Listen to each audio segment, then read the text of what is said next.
Well day students, आगे extend करेंगे अपने क्वेश्चन आंसर सेशन को। जो एनसीईआरटी के क्वेश्चन आंसर हम अल्कोहल, फिनोल और इथर से डिस्कस कर रहे थे, तो यहाँ रिलेटेड क्वेश्चंस मैंने कुछ चूज किए हुए हैं।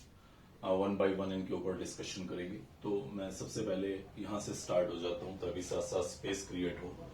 आपको सिर्फ रीजेंट्स का नाम बताना है जो ये कन्वर्जन्स कर सकते हैं। जिसमें पहला बोला गया प्राइमरी अल्कोहल को कार्बोक्सिलिक एसिड में कन्वर्ट करना है। तो आप कोई भी प्राइमरी अल्कोहल ले लीजिए, जैसे मैं प्रोपेन 1-ओल ले लेता हूं, यहाँ पे आप कोई भी दूसरा ले सकते हैं और इसको आप कार्बोक्सिलिक एसिड में कन्वर्ट करना चाहते हैं। तो 3 कार्बन के अल्कोहल से आप 3 कार्बन का एसिड बनाना चाहते हैं। तो इसके लिए आपको क्या करना होगा, सी हियर, ये आप रिकॉल करें, अल्कोहल्स का ऑक्सीडेशन एल्डिहाइड और फाइनली एसिड देता है। तो आप किसी पावरफुल ऑक्सीडाइजिंग एजेंट को लेके आइए जो इसे एसिड में बदल पाए। वहीं दूसरा क्वेश्चन आप देखेंगे तो वो प्राइमरी अल्कोहल को एल्डिहाइड में बदलने के लिए बोल रहे हैं, यानी कि आपको इस 3 कार्बन के अल्कोहल से 3 कार्बन का एल्डिहाइड लेना है। तो यहां पे भी आपको वही ऑक्सीडेशन करना होगा। रादर रिएक्शन में कुछ इस तरह का सीन रहता था कि पहले अल्कोहल एल्डिहाइड में कन्वर्ट होता और फिर ऑक्सीडेशन होकर फाइनली वो एसिड में कन्वर्ट होता।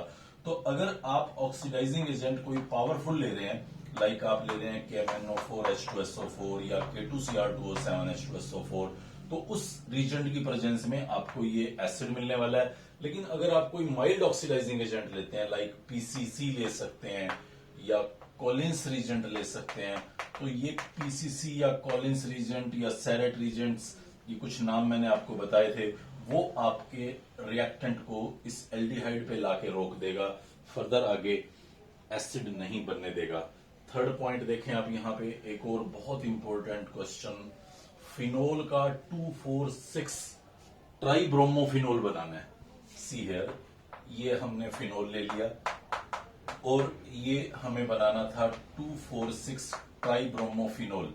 तो 2, 4 एंड 6 यहाँ पे ब्रोमीन्स लगा रहा हूं, ये 2,4,6 ट्राइब्रोमोफिनोल बनाना है। ट्राई सब्स्टिट्यूटेड ब्रोमिनेशन करना है मुझे, तो मुझे एक्वस ब्रोमिनेशन करना चाहिए। एक्वस ब्रोमिनेशन में एक्वस इसको फिनोक्साइड आयन में बदल देता था और वो फिनोक्साइड आयन बहुत स्ट्रॉन्ग डोनर बन के तीनों जगहों पे एनफ नेगेटिव चार्ज क्रिएट करता कि Br+ तीनों जगह पे जाके लग जाता। अगर आपको मोनोब्रोमो प्रोडक्ट बनाना होता तो डेफिनेटली आप यहाँ एक्वस की बजाय कोई non polar solvent like CS2 choose करते, तो आपको 2 ब्रोमोफिनोल या 4 ब्रोमोफिनोल बनता नजर आता। नेक्स्ट क्वेश्चन देखें, ब्यूटेनोन से ब्यूटेन 2-ओल बनाना है आपको। तो ये आपका ब्यूटेनोन है, कीटोन की बात कर रहा हूं मैं। 4 कार्बन का ब्यूट, सारे सिंगल बॉन्ड एन और 2 नंबर पे ऑन, तो ब्यूटेनोन 2 ही पे लगना है, तो इसलिए नंबर पे वहां कोई फोकस नहीं है। और इसका आपको बनाना है ब्यूटेन 2-ओल, ये आपको बनाना है। तो बहुत ही आसान है, बहुत ज्यादा आसान। आपको सिंपली रिडक्शन करना है कीटोन का, और रिडक्शन करने के लिए कोई रिड्यूसिंग एजेंट डालिए। यहाँ लिथियम एल्यूमिनियम हाइड्राइड डाल सकते हैं, सोडियम बोरोहाइड्राइड डाल सकते हैं, दोनों एनफ स्ट्रॉन्ग रिड्यूसिंग एजेंट रहेंगे, यहाँ पे कीटोन को अल्कोहल में बदलने की हैसियत रखते हैं। नेक्स्ट क्वेश्चन देखें आप, फिफ्थ पार्ट, यहाँ पे प्रोपेन 2-ओल से प्रोपीन बनाना है।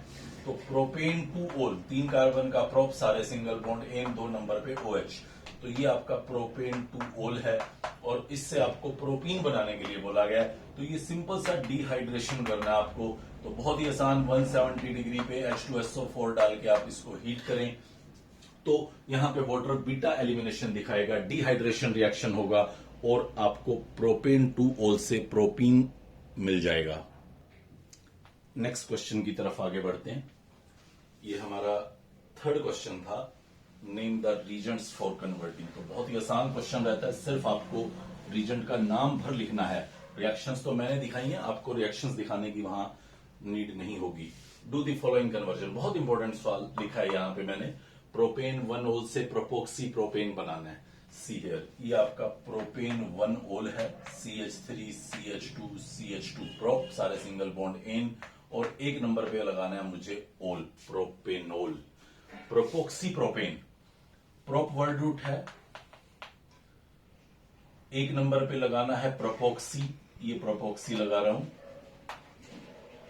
और ये आपका वर्ड रूट था, यहां पे कार्बन्स पूरे कर रहा हूं, सॉरी हाइड्रोजन्स पूरे कर रहा हूं। तो ये आपको प्रोपोक्सी प्रोपेन या 1 प्रोपोक्सी प्रोपेन बनाना है। एनसीईआरटी के क्वेश्चन चूज किया हुआ है मैंने, कैसे बनाया जाए। देखिए 2 तरीके हैं। अगर तो वो क्लियरली आपको बोल दे कि विलियमसन सिंथेसिस से बनाना है, तो इसको सोल्व करने का अलग तरीका है। अदरवाइज एक और अल्टरनेट रास्ता भी बता रहा हूं मैं, दोनों में से आप किसी पे भी जा सकते हैं अगर वो मेंशन ना करें तो पहली चीज क्या करता हूं मैं, इसके अंदर H2SO4 डाल के और इसे 140 पे हीट करता हूं। 170 नहीं करूंगा, वहां पे एलिमिनेशन हो जाता है मुझे पता है, तो 140 मैनेज करूंगा मैं। तो 140 पे यहाँ पे आपके पास CH3 CH2 OH H+ कुछ ऐसा बनेगा, मतलब ऑक्सीजन अपने लोन पेयर से इसके H+ को ले लेगा और यहां से ये वाटर एलिमिनेट होने की कोशिश करेगा। रिमेंबर प्राइमरी अल्कोहल है, SN2 रिएक्शन होगी, SN1 रिएक्शन नहीं होगी। मतलब मैं यूं नहीं कहना चाह रहा कि यहां कार्बोकेटाइन बन जाएगा। अगर SN1 रिएक्शन हो गई तो फिर तो यहां कार्बोकेटाइन बन जाएगा, रीअरेंजमेंट हो जाएगा और जैसा मैं चाह रहा हूं वैसा कुछ होगा नहीं। तो मुझे क्लियरली यहां पे स्टिक्ड रहना है SN2 रिएक्शन पे। तो मैं सारे अपने वो फैक्टर्स अप्लाई करूंगा जो SN2 रिएक्शन पे जाते हों, ताकि यहां कार्बोकेटाइन ना बने। ओके, वाटर निकलने की कोशिश तो करेगा। सी है, यहां देखें आप, ये C के साथ एक H, ये C के साथ एक H, और ये इस C की बात कर रहा हूं मैं, और इसके साथ एक इथाइल लगा हुआ है CH2 CH3। इस कार्बन पे स्लाइड पॉजिटिव चार्ज आ रहा है इसकी इलेक्ट्रोनेगेटिविटी की वजह से, ये टूटना चाह रहा है बट SN2 है तो टूट नहीं पा रहा। मीनवाइल यही रिएक्टेंट जिससे आपने ये सीन क्रिएट किया, वही उसका दूसरा मॉलिक्यूल इसके पास एज ए न्यूक्लियोफाइल अटैक करने के लिए आता है और वो कुछ इस तरह से आपके सामने आपको यहां इस कार्बन पे अटैक करता नजर आएगा। और ये आपका जो ग्रुप है वाटर, वो यहां से कुछ निकलने की तैयारी कर रहा होगा। इस तरह का एक सीन क्रिएट होगा जो ट्रांजिशन स्टेट SN2 में बनती थी, और फिर उसके बाद आपके पास ये बॉन्ड टूट जाएगा और ये बॉन्ड बन जाएगा। और आप इसको ध्यान से देखेंगे, O पे पॉजिटिव चार्ज आ जाएगा, O अपना पॉजिटिव हटाने के लिए यहां से H+ को रिलीज कर देगा, तो CH3 CH2 CH2 O CH2 CH2 CH3, ये आपका 1 प्रोपोक्सी प्रोपेन बन गया है जो आपको बनाना था H2SO4 के साथ 140 डिग्री पे हीट करके। दूसरा देखिए, मान लीजिए मैं विलियमसन सिंथेसिस से ये रिएक्शन करना चाह रहा हूं, तो what I will do, propane 1 ओल के 2 सैंपल ले लूंगा। ये 2 प्रोपेन 1 ओल ले लिए हैं मैंने, सी हियर, ये प्रोपेन 1 ओल और ये भी प्रोपेन 1 ओल। अब मैं क्या करता हूं, यहां पे HCl डाल देता हूं या HBr डाल देता हूं, तो क्या होगा, ये ऑक्सीजन अपने लोन पेयर्स के साथ यहां H ले लेगा। H लेने के बाद ये बनेगा CH3 CH2 CH2 OH H+, फिर Br नेगेटिव यहां अटैक करने की कोशिश करेगा, ये यहां से निकलने की, वही SN2 रिएक्शन होना है, और ये आपके पास बन जाएगा CH3 CH2 CH2 Br। आप ध्यान दें, ये यहां पे होने वाला है CH3 CH2 CH2 Br, यहां बन जाएगा। और इसके अंदर मैं सोडियम का टुकड़ा डाल देता हूं। तो सोडियम का टुकड़ा डालने से ये हाइड्रोजन गैस की फॉर्म में यहां से आउट हो जाता है, क्योंकि अल्कोहल्स एसिडिक नेचर के होते हैं। तो ये आपका बन जाएगा सोडियम प्रोपोक्साइड, यहां से हाइड्रोजन गैस आउट हो गई है। तो हाइड्रोजन गैस यहां से आउट हो जाएगी, ये वाला रीजेंट आपका इस पर्टिकुलर टेस्ट ट्यूब में पड़ा हुआ है और ये हैलाइड आपका इस टेस्ट ट्यूब में पड़ा हुआ है। दोनों को जस्ट आप मिक्स कीजिए। ये देखिए, मैं इन दोनों की रिएक्शन स्टडी करना चाह रहा हूं, बहुत ध्यान दीजिएगा आप।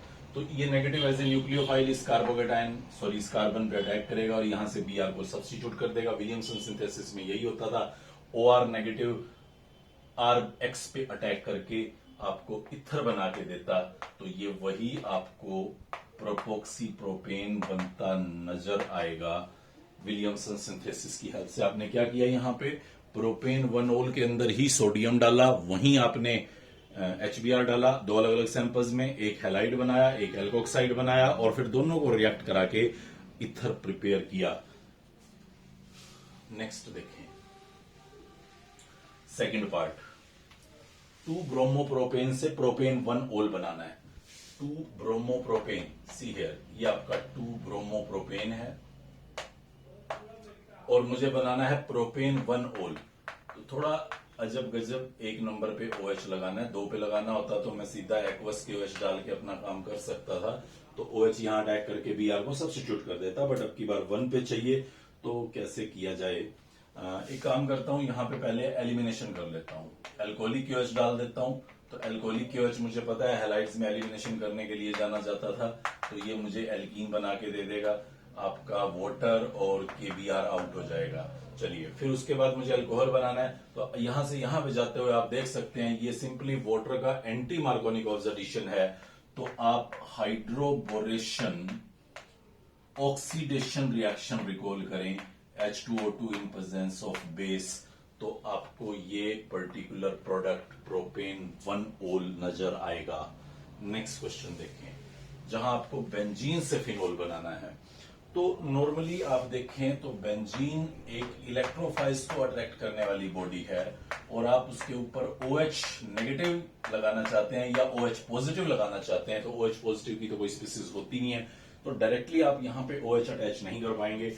आप एक काम कर सकते हैं, आप इसका क्लोरीनेशन करें, Cl2 विद AlCl3 डाल दें, तो क्लोरोनियम आयन बनता है, वो यहाँ पे क्लोरोबेंजीन बना सकता है। उसके बाद क्लोरोबेंजीन से NaOH बनाने के लिए आपको डॉस प्रोसेस बताया गया है, NaOH 6 to 8% आप यहाँ पे जब डालते हैं और फिर फाइनली उसको HCl से ट्रीट करते हैं, तो आपको वो फिनोल देता है। तो आप वो डॉस प्रोसेस यूज करके यहाँ बेंजीन से फिनोल प्रिपेयर कर सकते हैं। नेक्स्ट क्वेश्चन देखें, show how you can synthesize following alcohols from appropriate alkene। मतलब आपको ये प्रोडक्ट बता रखे हैं कि ये वाले अल्कोहल बनाने हैं, और कौन सा सुटेबल एल्कीन होगा जिससे आप ये बना पाए, वो आपको प्रेडिक्ट करना है। तो इसका बड़ा आसान ट्रिकी काम है, आप इसमें बीटा एलिमिनेशन कर दीजिए, और बीटा एलिमिनेशन करने के बाद वाटर एडिशन कीजिए। देखो, अल्कोहल में डिहाइड्रेशन करते हैं, एल्कीन बनता है, एल्कीन में वाटर डालते हैं, अल्कोहल बनता है। तो आपको बस वही प्रोसेस यूज करना है यहाँ पे। जैसे मैं यहाँ पे डिहाइड्रेशन के प्रोडक्ट देखूं, तो मुझे डिहाइड्रेशन का एक ये प्रोडक्ट नजर आएगा, और एक मुझे डिहाइड्रेशन का ये प्रोडक्ट नजर आएगा। ये दो प्रोडक्ट्स मेरे पास बनते हैं।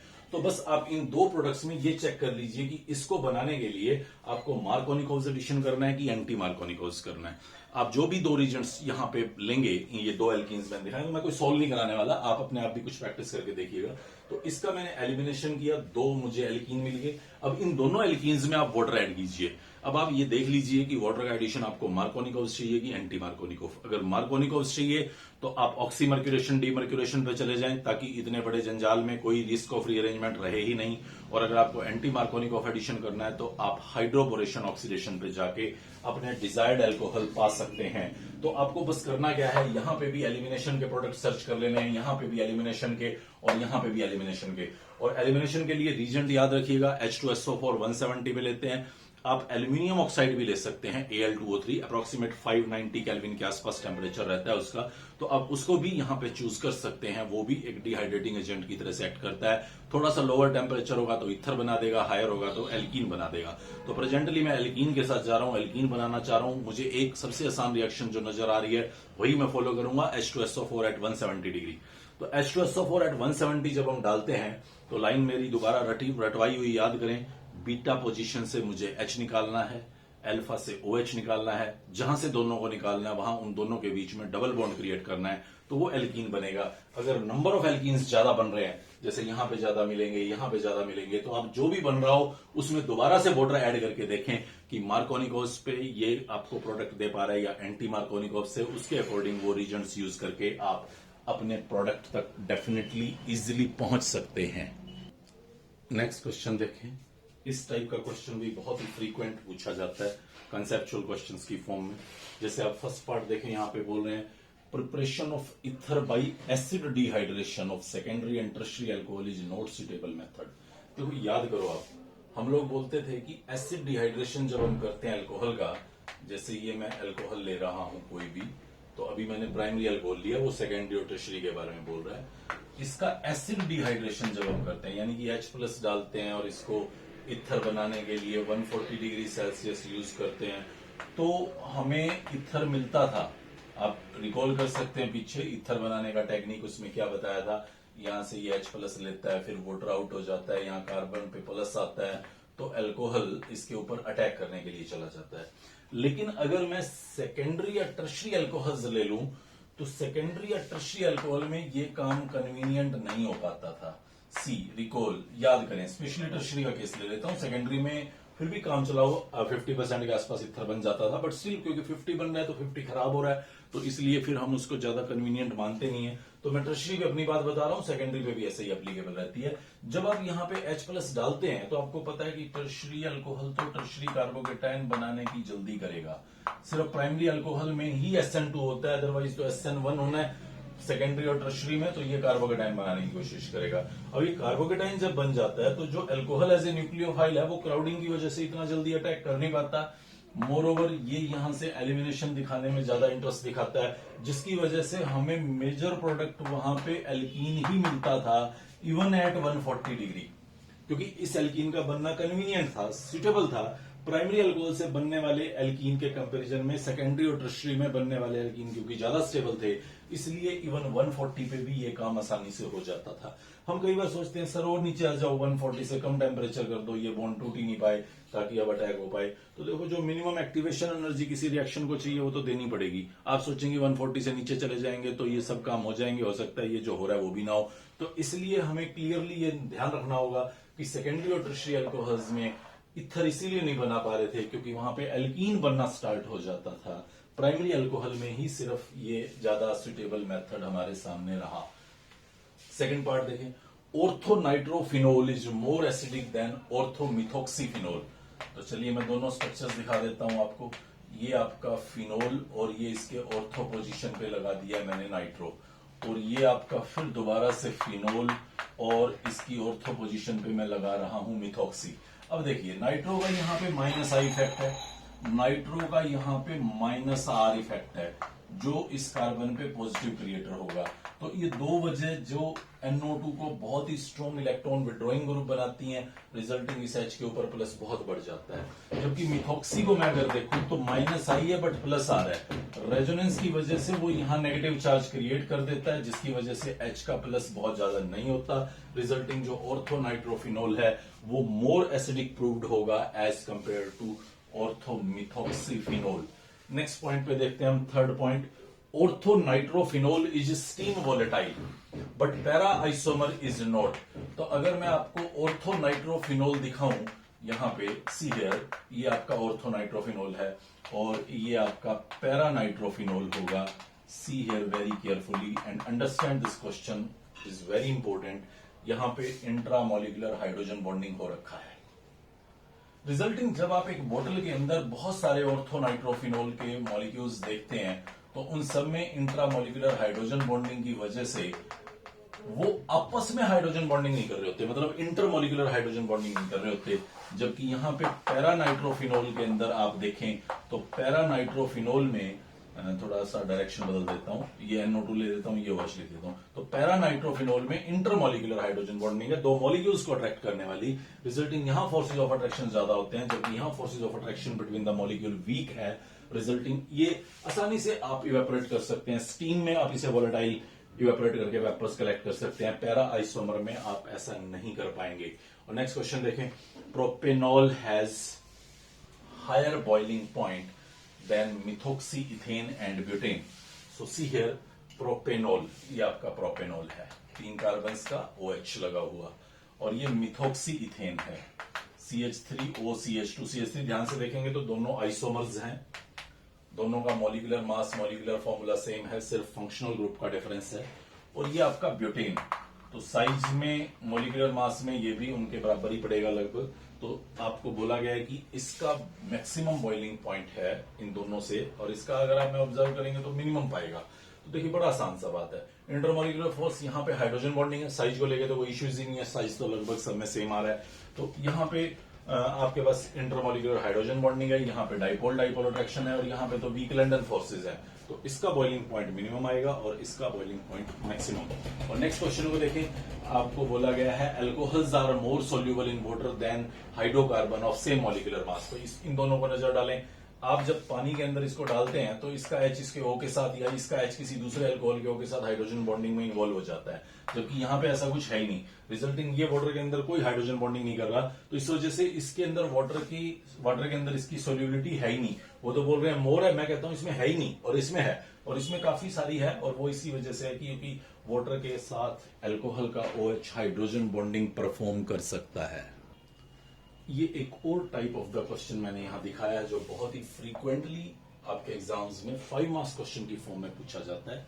हालांकि आंसर बहुत ही छोटा रहेगा, क्वेश्चन काफी बड़ा है, बट समझिए आप एक सेकंड का काम है इसको सॉल्व करना। एक कंपाउंड ए इज C4H10O, ठीक है, C4H10O मतलब मेरा दिमाग काम कर रहा है कि एक ऑक्सीजन है, तो एक ऑक्सीजन किसमें होती है, अल्कोहल में होती है, इथर्स में होती है एक ऑक्सीजन, एल्डिहाइड्स में होती है एक ऑक्सीजन, कीटोन्स में होती है एक ऑक्सीजन, एसिड में 2 ऑक्सीजन होती हैं, तो चलो छोड़ो इसको नहीं देख रहा मैं। COCl में एक ऑक्सीजन होती है बट क्लोरीन भी होता है, तो एसिड क्लोराइड भी नहीं है। तो इस तरह से मैं ये प्रेडिक्ट करता जाऊंगा। हाँ, फिनोल भी हो सकता है, फिनोल भी हो सकता है, बट 6 कार्बन चाहिए थे, ये C4H10 है, तो छोड़ो फिर इसका भी कोई डिस्कशन नहीं है। तो अभी मेरा दिमाग टोटली इस बात पे है कि इन 4 में से कोई एक कंपाउंड होगा, मतलब either it will be alcohol और इट विल बी इथर और इट विल बी एल्डिहाइड और इट विल बी कीटोन। चलिए, अब मुझे डाउट है, अब मैं 4, हालांकि मैं इन 2 के बारे में तो अभी कुछ जानता ही नहीं हूं, तो इन्हीं 2 पे ट्राई करना चाहता हूं, बट स्टिल आप देखें कि मैं इनको कैसे इग्नोर करूंगा। मैं यहां पे डीबीई चेक करूंगा, डबल बॉन्ड इक्विवेलेंस। अब आपको ऑलरेडी सेपरेटली एक चैप्टर दे चुका हूं डीबीई का, कि किसी भी कंपाउंड में डीबीई कैसे कैलकुलेट करते हैं। जब आप यहां पे डीबीई कैलकुलेट करेंगे तो उस डीबीई डबल बॉन्ड इक्विवेलेंस या डिग्री ऑफ अनसैचुरेशन या हाइड्रोजन डेफिशिएंसी इंडेक्स को आप पाएंगे कि वो हाइड्रोजन डेफिशिएंसी इंडेक्स यहां पे 0 आता है। और 0 आने का मतलब यहां कोई डबल बॉन्ड नहीं होगा, कोई रिंग नहीं होगा, तो मेरा अपने आप इन दोनों पे कांटा लग जाएगा, क्योंकि यहां दोनों जगहों पे एक डबल बॉन्ड पाता है, एक पाई बॉन्ड पाता है। तो इसलिए अब मेरा फोकस सिर्फ और सिर्फ इस बात पे है कि ये जो कंपाउंड मुझे दे रखा है वो अल्कोहल या इथर में से ही कोई एक होगा। तो 4 कार्बन के अल्कोहल बनाना मेरे लिए ज्यादा इश्यूज नहीं है। मैं सोच सकता हूं ये 4 कार्बन का अल्कोहल हो सकता है, ये 4 कार्बन का अल्कोहल हो सकता है, ये 4 कार्बन का अल्कोहल हो सकता है, और ये भी एक 4 कार्बन का अल्कोहल हो सकता है। एच आप लगा लीजिएगा। तो ये 4 पॉसिबल ऑप्शंस नजर आ रहे थे मुझे अल्कोहल्स में। आगे पढ़ता हूं तो वो कहता है कि A does not react with sodium. तो ये तो सब एसिडिक H लिए हुए हैं, O के साथ H है, तो ये तो सभी एसिडिक H रखते हैं, मतलब सोडियम के साथ ये हाइड्रोजन गैस पक्का देंगे। और KMnO4 भी एल्डिहाइड या एसिड में इसको फाइनली कन्वर्ट कर देगा, अल्कोहल्स का वो एसिड बनाता है, आप लोग ये बात जानते हैं। तो मतलब मेरा फिर ये पॉइंट साफ हो गया कि ए अल्कोहल भी नहीं है, तो डेफिनेटली ए मेरे पास अब कौन है, वो इथर है। चले, तो अब इथर्स को मैं फ्रेम करूंगा कि भाई इथर्स कौन से बन सकते हैं। तो सी हियर वेरी केयरफुली, आपके पास एक ये इथर बन सकता है, क्योंकि ना कोई डबल बॉन्ड आना, ना कोई रिंग आना, एक आपके पास ये इथर भी बन सकता है। दिस इज 2 मिथॉक्सीप्रोपेन, दिस इज 1 मिथॉक्सीप्रोपेन, और एक आपके पास ये इथर भी बन सकता है, इसको भी कोई डिनाई नहीं कर सकता। क्या कोई और बन सकता है, आप ट्राई कीजिएगा, बिल्कुल नहीं बन पाएंगे, यही 3 इथर्स पॉसिबल हैं, तो मतलब ए इन तीनों में से कोई एक है। फिर आगे बोलता है कि A is heated with HI, ether का HI के साथ न्यूक्लियोफिलिक सब्स्टिट्यूशन होता होगा, गिव सिंगल एल्काइल हैलाइड। अब कहानी बिल्कुल क्रिस्टल क्लियर है, आप इसके साथ HI जब डालेंगे, आप चाहें तो इन पर ट्राई कर सकते हैं, लेकिन आपको याद रख लेना चाहिए कि एक आयोडाइड बनाता है, एक अल्कोहल बनाता है। तो यहाँ पे दोनों अलग अलग सीन है, SN2 से रिएक्शंस होने वाली हैं, और आपका I वहां जाने वाला है जहां लेस क्राउडिंग होगी, मतलब यहां बनेगा CH3I एंड CH3CH2OH अल्कोहल। और क्योंकि एक्सेस HI डाल रहे हैं, हीट कर रहे हैं, तो आपका वो अल्कोहल भी HI में ही कन्वर्ट हो जाएगा। जैसे मैं जल्दी कर रहा हूं तो आपको धीरे धीरे समझाता हूं, पहले इसी पे काम कर लेता हूं। देखिए, O इसके H को ले लेगा और CH3CH2OH प्लस CH2CH3 ये बन गया। फिर I नेगेटिव को अटैक करना है, तो वो वहां जाएगा जहां लेस क्राउडिंग है, दोनों एक जैसे हैं, यहां पे जाएगा, ये बॉन्ड यहां से टूट जाएगा, तो आपके पास बनेगा CH3CH2I प्लस CH3CH2OH। फिर अल्कोहल के साथ फाइनली HI फिर दोबारा से रिएक्शन करेगा, ये वाटर आउट हो जाएगा। रिएक्शन बहुत बार सामने आ चुकी है, तो मैकेनिज्म के बिना लिख रहा हूं। ये आपके पास सिंगल आयोडो प्रोडक्ट बने। जब आप यहां पे ये काम करके देखेंगे तो आपको एक बार ये मिलेगा ये मिलेगा CH3I। अब करके देख लेना, रिएक्शन कोई नई नहीं है। और एक बनेगा आपके पास CH3CH2CH2OH, और ये फिर HI के साथ रिएक्शन करेगा और आपको 2 डिफरेंट आयोडाइड्स मिलेंगे। सिमिलरली यहाँ पे भी 2 डिफरेंट आयोडाइड मिलेंगे। तो डेफिनेटली जो ए आपका था वो ये इथोक्सी इथेन था। रिएक्शन सब मैंने लिखी दी हैं, तो आप इजीली प्रेडिक्ट कर सकते हैं। ना ये सोडियम से कोई रिएक्शन करने वाला, क्योंकि एसिडिक हाइड्रोजन नहीं है, और ना ही ये KMnO4 के साथ किसी तरह की रिएक्शंस दिखाने वाला, क्योंकि KMnO4 ऑक्सीडाइजिंग एजेंट है, ये ऑक्सीडेशन अपना कर नहीं पाते। रिजल्टिंग कहानी यहीं की यहीं रुकी रहेगी। और इस तरह से हम मुझे कहना चाहिए कि मोस्ट ऑफ द क्वेश्चन, शायद 85-90% क्वेश्चंस हम लोग अपने जो एनसीईआरटी के पूछे जाने हैं वो आइदर इन चैप्टर और सेपरेटली जो हम ये क्वेश्चन आंसर सेशन पढ़ रहे थे उसमें कंप्लीट कर चुके हैं। तो नेक्स्ट लेक्चर के अंदर हम लोग फिर एक नए फंक्शनल ग्रुप की केमिस्ट्री समझने की कोशिश करेंगे। ऑब्वियसली वो भी एक ऑक्सीजन कंटेनिंग फंक्शनल ग्रुप्स का चैप्टर है, backbone of this organic chemistry I should say. Bulk part आपसे क्वेश्चनिंग का इस चैप्टर से पूछा जाता है। अप्रोक्सीमेट 6 मार्क्स का चैप्टर रहता है ये, एल्डिहाइड कीटोन्स एंड एसिड्स। तो हम लोग नेक्स्ट लेक्चर में स्टार्ट करेंगे एल्डिहाइड और कीटोन्स की केमिस्ट्री। अच्छे से तब तक इसको प्रिपेयर करें। Good bye.